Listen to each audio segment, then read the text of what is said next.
Dobra. Blue Protocol Star Resonance.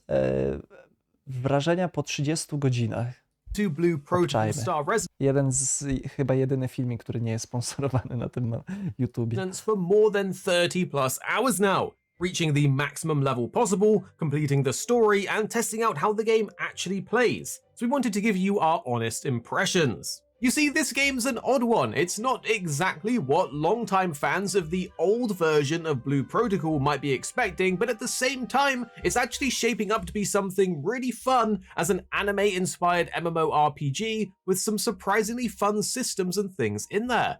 On the surface, it's got everything you would want from an MMORPG. Fast combat, lively towns filled with players, dungeons with proper boss mechanics, and a lot of cozy downtime activities. But underneath all of that, the progression is, well, a bit different. Instead of straightforward gear and level milestones, it's spread out over different activities, materials, and menus. So today we're going to walk you through what we liked, how it feels to play, and why I think this game could be worth keeping an eye on when it launches globally this year in 2025. Now, Blue Protocol first appeared years Czyli wyjdzie w tym roku, widzowie, 2025 jeszcze na całym ago świecie. as Bandai Namco's big PC MMORPG, with party dungeons, open world bosses, and anime visuals that instantly caught a lot of people's attention. The combat was flashy and fun, the world was great to explore, but the launch originally in Japan was held back by a very heavy grind, limited abilities, monetization concerns, and server issues. So it never made it to the West and eventually shut down,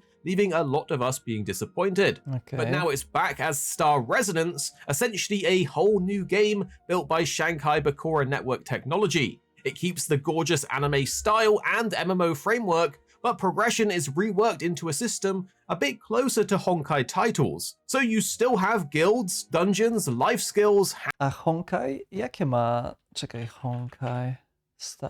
To jest ta giereczka, tak? Honkai Star Rail to też jest gacha? Też jest gacha. Okej. No dlatego mówię, że ciężko mi tą grę postrzegać jako MMORPG, no bo ewidentnie, no znaczy po prostu widać, że to jest gacha. Housing, the auction, action combat, and more, but advancing means farming dungeons for stat rolls, juggling multiple currencies, and gathering materials to keep builds moving. Now that shift might not please everyone who's expecting something like Final Fantasy XIV or Guild Wars 2, but compared to the absolutely brutal grind of the old version, it feels manageable. After spending time with it, the loop is fun, there's plenty to do, and it actually feels like a full MMO experience rather than just a mobile-style game. Now let's talk about... No dobra, a na przykład w takim Genshin Impact, jak to jest z koopem? Są jakieś dungeony kooperacyjne, czy nie? No bo można było się zaprosić do świata, jak ja dawno temu grałem, a jestem ciekaw, czy są w ogóle jakieś dungeony grupowe, na przykład w Genshinie. The combat system, as this is part of the game that really grabbed me. Every class feels different, responsive, and flashy in their own way. MMORPG? No właśnie, skoro próbuję kopiować i na różne sposoby robić, to chyba nie właśnie. Exactly what you want out of an anime MMO. Wierzą w to, Dodging has że to się może udać. frames, there's satisfying To się perfect pewnie nie evade uda. windows, bosses have mechanics that actually keep you actively engaged and focused, plus as an MMORPG, there are clear class roles from tanks to DPS, healers, and supports. I've mainly played as the Wind Knight, which is a spear-wielding class that thrives on rapid attacks, aerial combos, and flashy diving attacks. It feels mobile, stylish, and great for players who like darting in and out. Plus, there's resources to balance, build, consume, and juggle in order to get the most out of your abilities, and the last unlocked ability is actually a timed counter, which just felt nice to have. Now, I was a bit jealous of 2-6, who got to spend most of his time on the Stormblade class, which is basically the classic anime swordsman fantasy, but with some of the moves shifting your blade into a scythe, which is just cool. It had flashy chaining combos, gauges, and then huge counters for burst damage. On top of the Wind Knight and Stormblade, which are both DPS classes, you've also got options like the Heavy Guardian and Shield Knight if you want a tankier role. There's the Marksman as well for a range. Ciekawe, czy to jest wymagane, żeby mieć takiego tanka i healera, bo w końcu nie wiem, ale raczej tak, no, skoro są taki typ klas. DPS with Animal Companions, and a Frost Mage for ice-focused AoE control. Spoko, Then for te support and skillki, healers, ale you have the no, Verdant Oracle, a hybrid healer damage support, and the more mocne są. unique Soul Musician, who literally fights with music to heal, buff, and deal damage. It's a well-rounded roster, and the freedom to swap between them is definitely a big plus, because unlike a lot of other MMOs, the good thing here is that you're not locked into one class. Switching classes is as simple as going to a certain NPC in town and unlocking a different class to jump into. Progression carries separately, so czyli właściwie możesz zmieniać zupełnie. you can experiment without losing progress. The first time you unlock I postęp też jest wspólny, tak? Czyli właściwie zmieniasz klasę, tak? Trochę jak nie wiem gdzie. No bo w Final Fantasy przecież musisz od początku expić, nie? Ale no a ciekawe. new class, at least in Czyli what możesz we sobie played, eksperymentować. was completely free, consuming a item that they simply gave you as it was the first time. But from the looks of it, unlocking further classes will require a specific item that does appear in the cash shop that we'll talk about later on. For the story, I don't really have too much to say, as progression has been our main goal, given this is an MMORPG. We had limited time and wanted to get a good understanding of the game as a whole, not just the story. But it is a bit of an odd one. There isn't any English voiceover, just Japanese. It's not too bad as someone who does watch anime in Japanese with subs, but it does mean it's harder to follow, and having an English option I think would broaden the appeal of the story to more players. Furthermore, at least in the closed beta test, the main story mission progress is blocked with a time-gated wait timer, halting progress for hours between story sections, and mine was a 17+ hour wait. Now this Standard, widzowie.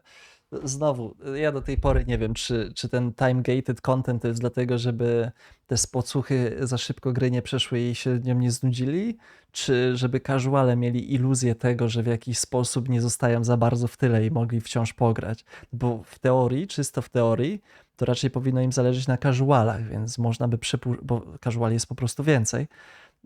Więc można przypuszczać, że to jest po to, żeby właśnie te casuale mieli takie poczucie, że nie zostają gdzieś tam w tyle. Natomiast to zawsze jest iluzja, nie? No bo na przykład na serwerach prywatnych Lineage'a 2 często się przyjęło, że są te fazy, tak? Że na przykład możesz na początku tylko do 40 poziomu expić, później do 52 i tak dalej, nie? No i mogłoby się wydawać, że spoko, to w takim razie nie zostanę za bardzo w tyle. Tylko że takie spocuchy, jak już wbiją 40 poziom na jednej postaci, to wbiją sobie też na drugiej, żeby mieć już jakieś lepsze buffki przygotowane. Mogą sobie farmić po prostu adenę, żeby mieć już na przyszłość, że jak już się odblokuje ta kolejna faza, to żeby od razu mogli na przykład zakupić lepsze sprzęty albo w cokolwiek tam zainwestować, żeby jeszcze szybciej progresować, albo te spocuchy, które już szybciej wbiły 40 poziom, wracają na niższe poziomy, jeśli jest open world PvP i wyżywają się na PvP, na tych słabszych graczach. Więc koniec końców to nie jest dobre rozwiązanie, bo próbujesz wrzucić do jednego worka, próbujesz wrzucić wszystkich i casuali i spoceńców w jedno miejsce, a tam i tak będzie widoczny, kto jest spocuchem, kto więcej gra, a kto nie. Więc no albo tam ci się właśnie zaczną nudzić i uprzykrzają życie tym słabszym graczom, albo jak casuale dojdą też do 40 poziomu i będą chcieli pójść na spot na 40 poziom, żeby sobie na przykład walutkę pofarmić, no to tam znowu stoczą walkę z tymi spocuchami, którzy już właśnie pewnie przygotowali sobie lepszy sprzęt, jest ich po prostu gdzieś tam więcej, są lepiej zorganizowani i tak dalej, i tak dalej. I tak będzie widać, że ktoś po prostu więcej gra. Jakby albo się trzeba pogodzić z tym, że jak nie grasz więcej, to nie masz i tyle, no albo, no nie wiem, przestać grać w gry komputerowe. No to tak to działa, no bo zawsze będziesz dymany i musisz się z tym pogodzić, jeśli są takie systemy. This could just be to ensure regular play across the life period of the beta, but we are definitely not a fan of time-gated content in any game, and we really hope this isn't in the full release version, as it certainly puts off a lot of players, including us. It's just so annoying when you want to play more and progress, but you simply can't because of a little Albo grać w gry so z hopefully progresem this is just horyzontalnym a i tyle. beta thing. Now let's talk about a part that's a little more complicated, progression. Because leveling your class is only the beginning. Your real strength comes in 3 different layers. Moje pytanie jest takie. Ciekawe, czy zmieniają się efekty skilli, jak się je ulepsza. Bo na przykład jest taki MMORPG, też mobilny, MIR4 się nazywa. I generalnie strasznie gówniana gra. Pełna botów, też z kryptoekonomią, która była do dupy. i tak dalej, i tak dalej. Ale to, co mi się tam podobało, to że mogłeś robić ewolucję skilli i te skille zaczynały zupełnie inaczej wyglądać, zdaje się, i były znacznie mocniejsze. I nawet satysfakcję to sprawiało, jak sobie tam wbiłeś wyższy poziom tego skillka. Ale ogólnie, Gear, no, your też syf. skills, and your talents, and they are all tied to farming things. Now, as said before, we have reached the maximum level available currently and completed the entire story so far, trying out various endgame activities and systems to get an understanding of how these things work. Well, there's a lot of systems in place to grow in power, meaning there's a lot of things you'll be wanting to do, and the story and leveling is really only just scratching the surface. Gear has randomized stats, so if you want the best version of a weapon or armor piece for your certain class, you'll be running dungeons multiple times. Furthermore, your gear can be refined, perfected, and re-rolled, as well as socketed with gems, so there's a ton of systems here. Skills can be upgraded, but only if you have the right currency or materials to further enhance them. This means grinding specific content to build up your supply. And then talents let you specialize further down a sort of skill tree, going all in on damage, survivability, or utility, but again, materials are needed here. Te specki tutaj, ciekaw jestem, jak one dokładnie wyglądają, bo tutaj na przykład jest dość interesujący ten talent, w sensie chodzi mi o talenty, bo to przypuszczam, że to są jakieś mega nudne procentówki wypełniacze, ale tu na przykład specjalny atak jest zastąpiony jakimś innym skillkiem, więc to jest nawet interesujące. And after you reach the end game, you then unlock a whole second talent tree for one of your classes to go into a subclass to spec into that changes your playstyle up and even some of your abilities themselves. So overall, as you can see, there is a lot of different things going on here with a lot of things to chase and a lot of ways to gain power. If you've played Hoyo-verse games before, this might start to feel a little familiar.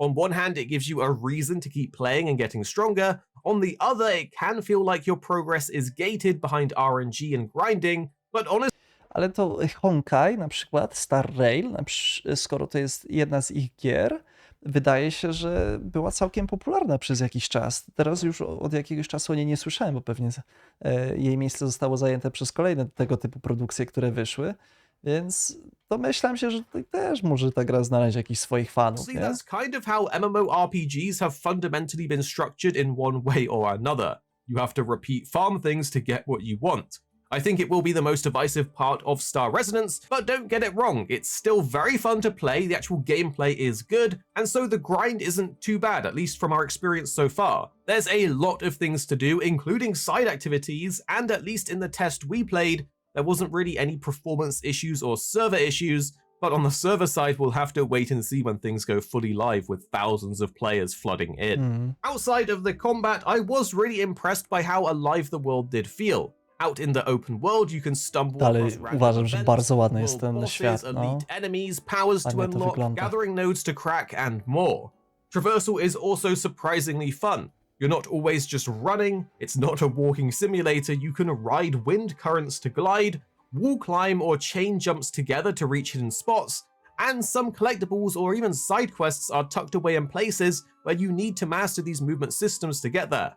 And there are mounts as well, ranging from goofy designs to rare and cool mechanical animals, making getting around the larger zones way less of a slog. And there's fast travel points scattered around too, so you're never really too inconvenienced. Now let's talk about dungeons and group content, which comes with a variety of difficulties, boss mechanics that matter, and a lot of activities to do out in the world. You are Czemu Amazon akurat?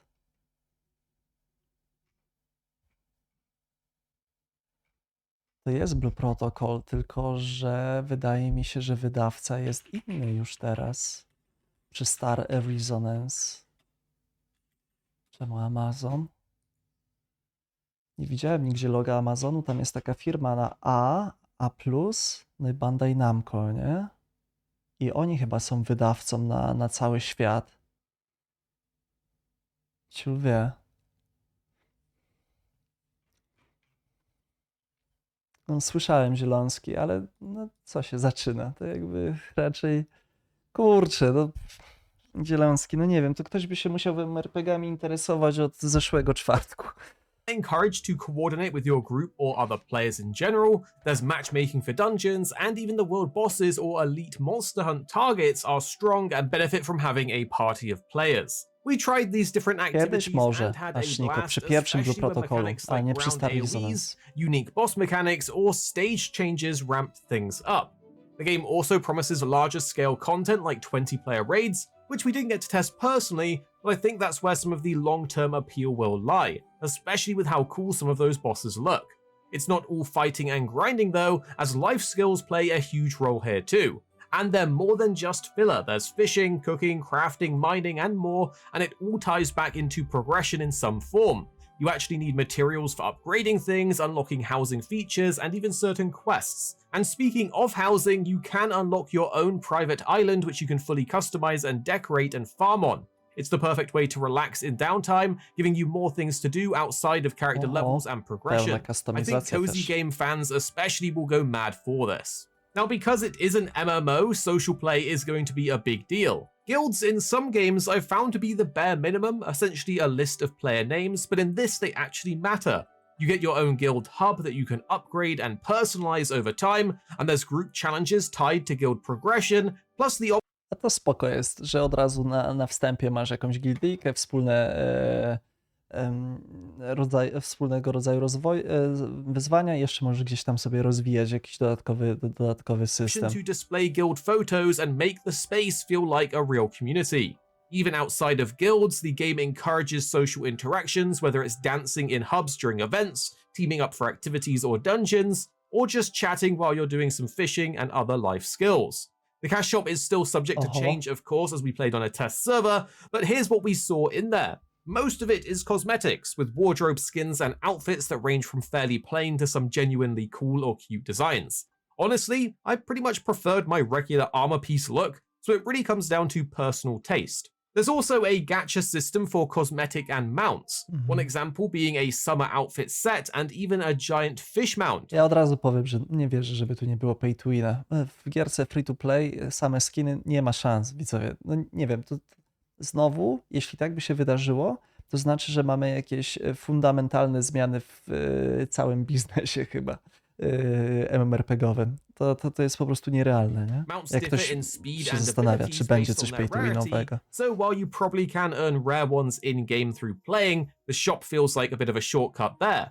Beyond that, there's a monthly pass that gives storage, trading, and housing perks along with daily currency. We also noticed some sections with random cosmetics, various materials, and tickets. One item to watch is the Hero's Radiance, which I believe was the item needed to unlock and change your class. And the other items are possibly tied to progression systems. So after playing the game, where do we land? Well, Blue Protocol Star Resonance is a strange mix. It carries the legacy of Blue Protocol in its style, but underneath the progression loop is very different. It has a clear plan to keep players grinding and engaged in the long term with its new structure and honestly. Dobra, czyli w skrócie widzowie, jak ktoś lubi Genshiny i inne takie gacha, giereczki i chciałby to przyprawić odrobiną MMO, to może mu się to spodobać, nie? Jeśli ktoś szuka po prostu takiego MMORPG troszkę klasyczniejszego, to raczej nie ma najmniejszych szans, żeby tutaj cokolwiek znaleźć atrakcyjnego. Może coś poklepać chwilę i pocieszyć się tym systemem walki, bo gra w końcu będzie za darmo, więc można sobie wbić, nie? I coś tam poszlachtować, chwilkę poprogresować, no i tyle, nie? Natomiast takie gry w ujęciu takim singlowym albo koopowym, no to już istnieją, było ich sporo, no i tak to jest jak jest. Jest jak jest, ale na pewno ktoś musi lubić tą stylistykę azjatycką.